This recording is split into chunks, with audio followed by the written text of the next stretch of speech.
ఓం నమ శివాయ. శివమహాపురాణం 25వ అధ్యాయం. నటరాజస్వామి. మనకు పరమశివుని స్వరూపం అనేక రకములైన మూర్తులుగా గోచరిస్తూ ఉంటుంది. పరమశివునికి 64 మూర్తులు ఉన్నాయి. శివుని స్వరూపమేమి అని అడిగితే మనకి శివలింగం అనే సమాధానం వస్తుంది. సాధారణంగా శివాలయముల అన్నిటి యందు లింగ స్వరూపమే ఉంటుంది. కానీ సాకారంగా పరమశివుడికి పార్వతీదేవికి మూర్తి ఉన్నది. ఆ 64లో ఒక భాగమున ఘోర స్వరూపములు ఉంటాయి. ఇవి సాధారణంగా శిక్షించడానికి వస్తాయి. రెండవది అఘోర రూపములు మంగళప్రదంగా ఉంటాయి. అటువంటి మూర్తిని మీరు చూసినప్పుడు మీకు చాలా ఆనందం కలుగుతుంది. మీకు ప్రపంచంలో ఎన్ని రకములైన విద్యలు ఉన్నాయో, ఎన్ని కళలు ఉన్నాయో అంతమంది కూడా తమ తమ కళలను ప్రదర్శన ప్రారంభం చేసే ముందు నమస్కరించవలసిన మూర్తి ఒకటి లోకంలో ఉంది. దానిని ఆనంద తాండవమూర్తి అంటారు. దానిని మనం నటరాజ అని పిలుస్తుంటాము. కానీ శైవ గానం దానిని ఆనంద తాండవమూర్తి అని పిలుస్తుంది. ఆ తాండవం చేయటంలో గొప్ప రహస్యములు కొన్ని ఉంటాయి. ఆనంద తాండవం చేసిన పరమశివుడు ఎవరు ఉన్నారో ఆయనలోంచే సమస్త శాస్త్రములు ఉద్భవించాయి. ఆయనలో నుంచే సమస్తమైన కళలు వచ్చాయి. ఒక్క శంకరుడు చేసిన తాండవంలోంచి 650 రకాలైన నాట్యములు పుట్టాయి. ఈవేళ ఇప్పటికీ కర్మభూమిలో బ్రతికినవి 108 రకముల నాట్యములు. కూచిపూడి, ఒడిస్సీ, భరతనాట్యం ఇవన్నీ ఆనంద తాండవమూర్తి ఆయన శంకరుని దగ్గర నుంచే వచ్చాయి. ఈ ఆనంద తాండవమూర్తి చాలా గమ్మత్తుగా ఉంటుంది. ఈ చిత్రమును గీయడం లేదా నిలబెట్టడం చాలా కష్టం. చేతులు కట్టుకొని ఆయన నాట్యమును 4 మాత్రమే చూస్తారు. అందులో ఒకడు నందీశ్వరుడు, రెండవ వాడు భృంగి, మూడవ వాడు పతాంజలి, 4వ వాడు వ్యాప్రపాదుడు. ఈ తాండవం ఆ స్వరూపంలో అప్పుడు సమస్త లయకారకమై ఉంటుంది. ఈ తాండవం ప్రదోష వేళలో జరుగుతుంటుంది. ఆయన నాట్యం చేత ఈ లోకమునకు రాజయ్యాడు. అందుకే నటరాజు అని పిలుస్తుంటారు. ఆయన చేసే నాట్యం మామూలు నాట్యం కాదు. అది మీరు తెలుసుకుంటే చిదంబరంలో కనక సభ దగ్గరకు వెళ్ళి అంత పెద్ద ఆనందమూర్తిని మీరు చూడవచ్చు. అక్కడ ఆ మూర్తిని చూడగానే మీరు ప్రాణిపాతం చేసి సాష్టాంగ నమస్కారం చేసేస్తారు. అఘోర స్వరూపముల యందు చాలా గొప్ప స్వరూపములలో ఆనందమూర్తి స్వరూపం ఒకటి. ఆనంద తాండవం చూసే స్థాయి పొందిన వాళ్ళలో మొదటివాడు నందీశ్వరుడు. ఆయన అయ్యవారికి చాలా గొప్ప భక్తుడు. రెండవ వాడు భృంగి, మూడవ వాడు పతాంజలి.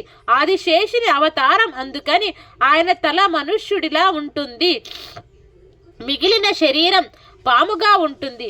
వ్యాఘ్రపాదునికి తలకాయ, మనుష్యుడిది పాములు పెద్ద పులివి ఉంటాయి. ఈ 4 నిలబడి తాండవం చూస్తుంటారు. 33 కోట్ల మంది దేవతలు అక్కడే ఉంటారు. బ్రహ్మ, శ్రీ మహావిష్ణువు మధ్యలో వాయిస్తూ ఉంటారు. పతంజలి తప్ప మిగిలిన దేవతలు ఎవరికి తోచిన వాద్య విశేషానాన్ని వారు వాయిస్తుంటారు. డమరుకం కదలిక చేత ఇన్ని రకములైన సృష్టి ప్రారంభం అయ్యింది. ఆయన చేతిలో ఉన్న డమరకం కారణంగా ఈయన సృష్టికర్త అయ్యాడు. పరమేశ్వరుని సృష్టి కదలిక వలన కొత్తగా కొన్ని ప్రాణులు లోకంలోకి వచ్చాయి. ఈ లోకంలోకి కొత్తగా ప్రాణులు రావడం అనే సమస్త కదలికలను డమరుక సంకేతం.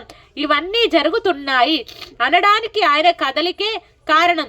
ఈశ్వరుని కదలికకు నర్తనమని పేరు. అదే ఆనంద తాండవం. ఆనంద తాండవమూర్తి చేతిలో కుడివైపు డమరుకం ఉంటుంది, ఎడమ చేతి వైపు అగ్నిహోత్రం ఉంది. ప్రపంచంలోని అన్ని వస్తువులు చివరకు భస్మమే అయిపోతాయి. ఈ విషయం లోపల బాగా నాటినట్లయితే వ్యక్తి తప్పుడు పనులు చేయడు. ఏది కాలంలో వచ్చిందో అది కాలమునందే ఉండదు అని మీకు అర్థం అయిపోతే మీ నడవడి యందు మార్పు వచ్చేస్తుంది. నటరాజస్వామిని పరిశీలించినట్లయితే ఆయన కుడికాలు కింద ఒక రాక్షసుడు ఉన్నాడు. ఆయన కాలు కింద పడుకొని తల ఎత్తి నవ్వుతూ ఉంటాడు. ఏడవడు. మాయను గెలవడమే కుడికాలి కింద రాక్షసుని తొక్కి పట్టడం. ఎడమకాలి బ్రహ్మీ సృష్టిని సూచిస్తుంది. కుడికాలు మాయను తొక్కితే పైకి లేచిన ఎడమకాలు, అందుకే ఆనంద తాండవమూర్తి ఎడమకాలు పైకి లేచి ఉంటుంది. నీవు ఊర్షముఖ జల్లమును తీసి ఆ ఈశ్వరుని తీసుకునే ప్రయత్నం చేసి బ్రహ్మీభూతుడవై ధ్యానం చేసి ధ్యానమునందు ఆనందమును పొంది నేనుగా ఉండటం నీవు నేర్చుకో. నీవే నేనే ఉన్నాను అని తెలుసుకో. దానికి ధ్యానం అవసరం.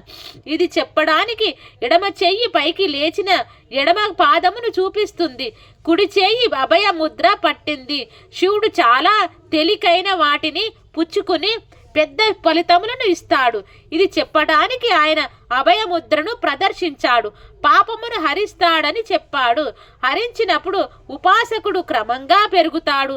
పెరిగి శివ అంటే మంగళమును చేరుతాడు. ఈ శివ నుండి ఆనంద తాండవమూర్తిలోనికి లయం అయిపోవాలి. తాను ఆనందంగా మారిపోవాలి. అలా మారిపోతుంటే ఇప్పుడు ఆయన దిగంబరుడుగా వచ్చాడు అంటే శరీర భ్రాంతి లేకపోవడాన్ని ఆనందం అంటారు. ఆత్మస్వరూపి అయిన ఆనంద తాండవమూర్తి అందు సాధకుడు కలిసిపోతే తానే ఆనంద తాండవమూర్తి అయిపోతాడు. ఆయనకు మరలా చావటం అనేది ఉండదు. ఇదే ఆఖరి చావు. శివుని విశేషములను వేటిని మీరు సామాన్యంగా తీసుకోకూడదు.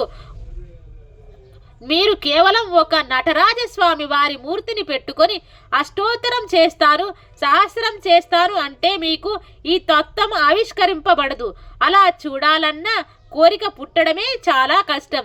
కోరిక పుట్టినా అది నిలబడడం ఇంకా చాలా కష్టం. ఎందుకు అంటే కింద కాలి కింద నవ్వుతూ కిందకి కడకు బ్రతికే ఉంటాడు. వాడు ఎప్పుడు లేచి పట్టేసుకుంటాడో మనకు తెలియదు. ఎప్పుడైనా మాయ మళ్ళీ పట్టేస్తుంది. మళ్ళీ కూపంలోకి పడిపోతాడు. ఉదాహరణకు రావణాసురుడు శంకరుని ప్రార్థన చేశాడు. తనకు ఎటువంటి శంకరుని చూడాలని ఉన్నదో వివరిస్తూ స్తోత్రం చేశాడు. జటావిటి గలజ్జల అని ఇంత స్తోత్రం చేసి రావణాసురుడు అలా నిలబడలేకపోయాడు. పరమేశ్వరుని తనలో లంకను రమ్మన్నాడు. ఏమైపోయింది? ఈ స్తోత్రం అంటే అంతలో మాయ గమ్మించి అడగటం కాదు. అడిగినవాడు నిలబడడం కూడా చాలా కష్టం. నిలబడడానికి శివానుగ్రహం ఉండి తీరాలి.